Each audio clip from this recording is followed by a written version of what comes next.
লোহিত সাগরের গভীর নীল জলরাশির উপর দিয়ে যখন চলছিল একের পর এক পণ্যবাহী জাহাজ, তখন কেউ হয়তো টেরও পায়নি সমুদ্রের নিচে জমে উঠেছে প্রতিশোধের আগুন।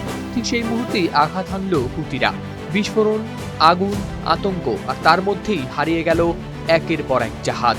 ইসরায়েলের সাম্প্রতিক হামলার পাল্টা জবাবে ইয়েমেনের হুথি গোষ্ঠী এক সপ্তাহের ব্যবধানে লোহিত সাগরে ডুবিয়ে দিয়েছে দুটি জাহাজ, যার প্রথমটা ছিল ম্যাজিক সিজ নামে একটি বাল্ক কার্গো জাহাজ।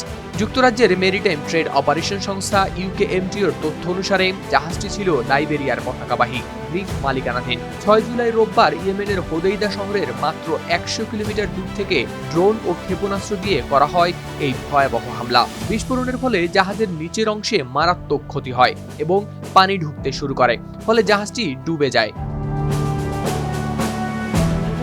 হুথিদের সামরিক মুখপাত্র ইয়াহিয়া সারি জানান, তারা আগে থেকেই বেশ কয়েকবার সতর্কবার্তা পাঠালেও কেউ কর্ণপাত না করায় ড্রোন বোট, ব্যালিস্টিক ক্ষেপণাস্ত্র ও ড্রোন দিয়ে হামলা চালাতে বাধ্য হন। তবে তিনি দাবি করেন ক্রুদের সরে যাবার সুযোগ দিয়েছিলেন তারা, ফলে ২২ জন ক্রুকে পরে অন্য একটি বাণিজ্যিক জাহাজ দিয়ে উদ্ধার করা হয়।